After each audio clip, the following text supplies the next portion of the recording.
Hi, my name is Candy Childress, and I'm with the United Way of Greater Kingsport. I'm here today to talk to you about United We Read. United We Read is a collaborative partnership model aimed at advancing the common good by raising visibility, deepening connections, and engaging supporters to build a literacy-rich community. When we talk about literacy-rich community, for United We Read, we mean kindergartners through third grade. Our community vision is to make sure all third graders are reading on grade level by 2018. We want to take a moment to thank you for joining us in this effort. Without you, we could not meet our vision, and we look forward to your contributions. So let's get started. Let's go over our volunteer requirements for United We Read. First, we would ask that all United We Read volunteers complete a background release form. This release form is very important, and you can't get started without it. So that's the first thing we have to get behind us. Second, we ask that you complete the United We Read training. This training is a comprehensive overview of how to most effectively support a child's reading development. It can be offered to you online or in the classroom, whichever you prefer. Third, we ask that you serve as a child's reading partner. This means sitting down with the child one-on-one and working in a 20 to 30 minute session. If you can't make your session that you've signed up for, we do ask that you find a substitute. And lastly, we ask that you provide feedback on your volunteer experience. Tell us what's working, what's not working, and just give us some general recommendations on how we can be making things better. Now, let's talk about the volunteer tips that will make you successful as you begin your journey as a volunteer reader. First, be familiar with your organization or company's volunteer processes. Be familiar with the school's volunteer processes. Talk to the person in your organization or your company and ask them what criteria or requirements they have around volunteering. Work with school administration and ask them about how volunteers conduct themselves when they're in their schools. For example, you may want to look at things like how the check-in and check-out process works, where the teacher's room is, and where the volunteer training sessions will occur. Also, how you can access and return volunteer reading materials, and how to effectively and efficiently report your child's progress.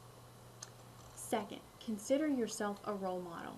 Be timely, prompt, and consistent in your volunteer commitment. The child and the teacher are looking to you to be a role model. Be respectful of the teacher's time and lesson plans. Third, exercise good judgment. As a volunteer, you will be working with a child or children, and it's always important to remember just some good sound tips. For example, conduct your volunteer reading sessions in an appropriate setting. Next, exercise good judgment. As an adult, you will be working with a child or children, and it's always important just to keep in mind some good sound fundamentals. First, conduct your volunteer reading sessions in an appropriate environment. This means always be in an open space that is visible to others. Never work with a child behind a closed door. Second, respect a child's personal space. Maintain an appropriate amount of space between yourself and the child. Really, it's not a good idea to touch the child in any way. Third, contact the teacher if the child needs to use the restroom. This is something that the teacher needs to handle and not you as the volunteer. Lastly, and most importantly, promptly report suspicion of child abuse or neglect to the Department of Child Services. This is a requirement by law, and we encourage you to follow this. You see a number on your screen. Please write that number down and use that number if you suspect child abuse or neglect. When in doubt, ask your child's teacher. Now, we've gone over the volunteer requirements and the volunteer tips. The next part of your training will be the United We Read volunteer reading training. This is the most exciting part. So get ready as Emily Helfenstein talks to you about how to most effectively help your child or the child that you're reading with begin that journey toward literacy. Thanks so much.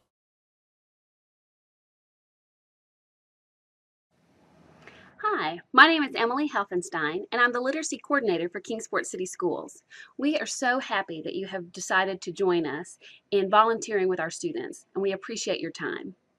Today I'm going to go through a few things that will help you as you work with students. The first is thinking about supporting our readers before, during, and after reading. The first thing students need to know is before they read a book to go ahead and look at the front cover and get as much information from the cover as they can.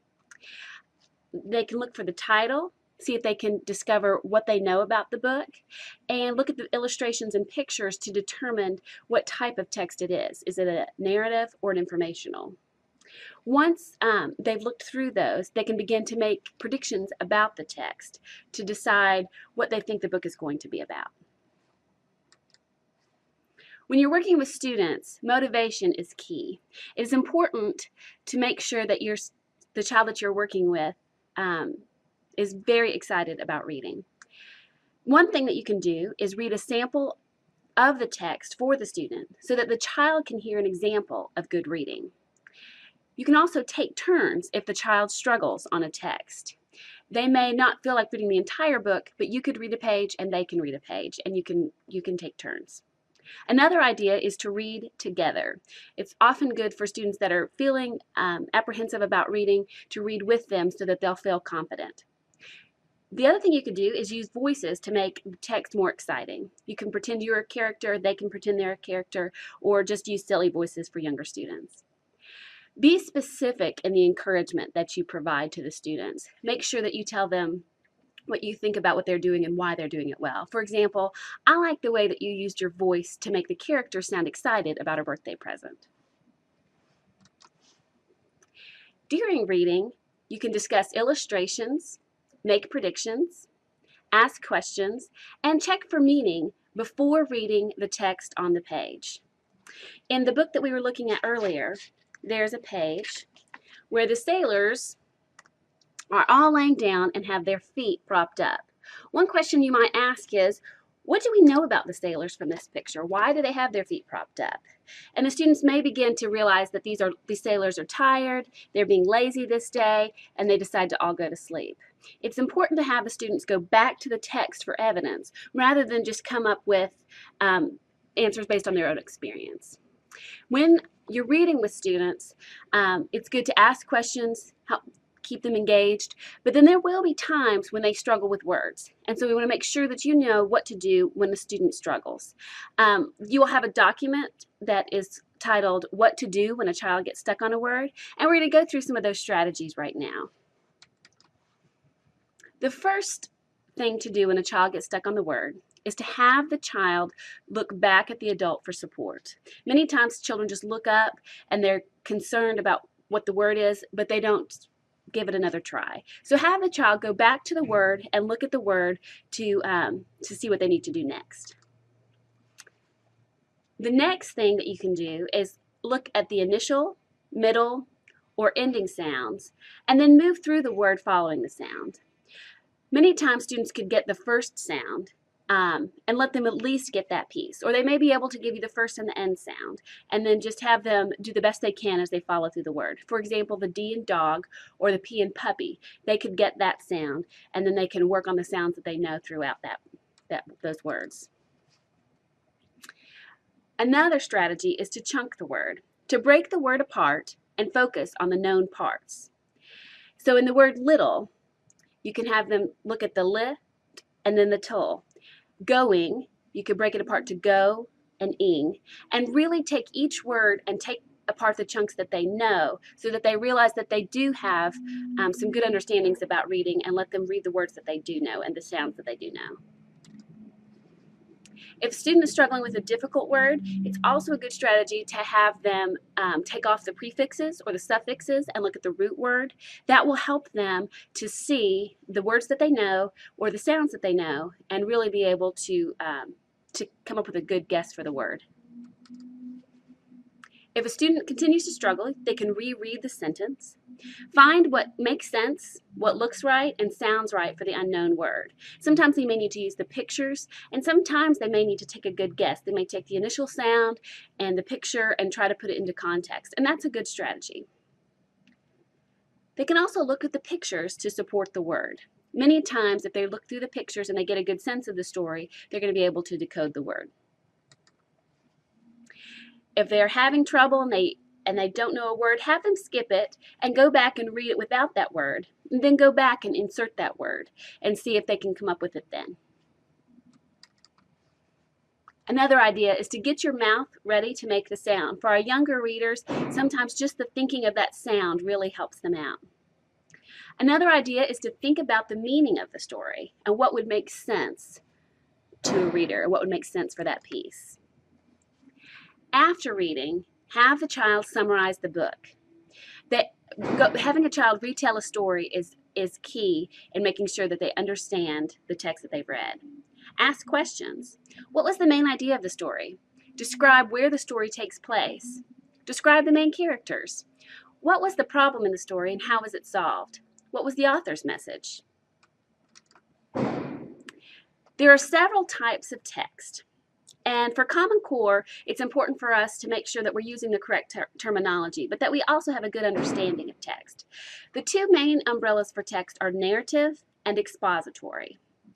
Under those umbrellas, Common Core has labeled the types of text as narrative, argument opinion, and informational. And the argument opinion goes under the expository umbrella. Students will refer to this type of text as opinion through grades 5, and then 6 through 12, they refer to it as argument. Informational text gives us information and is also under that umbrella of expository text. To understand narrative and expository text better, we're going to take a minute to look through those. We read narratives to better understand ourselves and the world around us, and as a way to connect with others. When we're looking at narratives, it's important to remember that the theme or author's message is developed through the characters, setting, plot, significant event, or identifiable problem. They can also make sure that they understand the beginning, middle, and end. And those are easy questions to ask as you're reading. Just have them refer back to, well, what was the beginning of the story about? Can you tell me more about the middle? What happened at the end? By using strong descriptive words, verbs, adjectives, adverbs, and dialogue, sensory details such as descriptive phrases, which include similes and metaphors, authors are able to provide great pictures for the reader through narrative text. We read expository text to find out the who, the what, the where, the when, the how, or the why of facts, ideas, and opinions. In expository text, the topic and purpose are communicated through a specific subject, a logical organization, a table of contents or index, illustrations or graphics, descriptive headings, and detailed information. And these things are important when reading expository text with students. If they understand how the text works, they're going to do a much better job of understanding the text and being able to get the information that they need from it. Throughout reading, students should be asking questions themselves, and as you're reading with students, it's important to ask questions. The purpose of questions, the questions should promote thinking. Many times as students are going through text, it's good to start them out with a couple of basic level questions just to see, do they understand, is the wagon red? What is the character's name? But then we really want to move past that. So we ask students questions to really make them think about why the author created the text in this way and what kind of things they need to know to understand the story better. The answer to the question should be based on evidence from the text rather than simply life experience. Many times students get excited when they hear a familiar piece in a book, and that is wonderful. But we want to make sure that we have them go back to the text so that they really have a strong understanding of what the text is saying and what the author is saying rather than just based on their own experience. There are a few sample questions we created just so you have an idea of some things to use when working with students. Some of you will be working with students from kindergarten through 2nd grade, and some will be working with students from 3rd through 5th grade. If you're working with a student from kindergarten to 2nd grade, here are a few examples. You may ask them to look at the pictures and tell what's happening. You could ask them to read to find out what is happening in the story. And sometimes you might ask them to close the book and retell the story. You can ask them, what part did you like best? If you're working with kindergartners, many times they're going to tell you the very last thing that happened in the story, and that's fine. If they do, go ahead and ask them for one more thing, just to make sure that they have a good understanding of the text. And then once you've asked them what their favorite part was, ask them why did they like that part.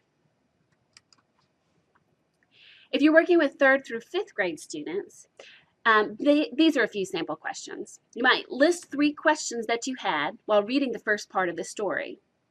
You could ask them, what predictions can you make about the story? You could have them close the book and retell the story, and list 3 things that you know about the main character. You can also ask them, what do you think is the most important event in the story, and why do you think it's important? Many times, students are really getting a good understanding of what a narrative is and what they need to have in order to have a good narrative. And so having the significant event, characters, setting, plot, those type of things are going to really give them a good understanding of the text. If you're working with an expository text, these are a few questions you might use with kindergartners through 2nd graders. You might ask them, thinking about the title and the table of contents, what do you think you'll be reading about in the rest of this book? Many times students are very familiar with a narrative, but when they come to an expository text, they don't know what they need to do in order to get the information. So we need to teach them to use the table of contents, to use captions, to use headings, and sidebars, and make sure they really understand everything on the page rather than just the large text at the center. You can also have them read the rest of the page on their own and tell you what they learned so that they are getting the facts out of the text. You can ask them what the most important thing that they learned is and why is it important.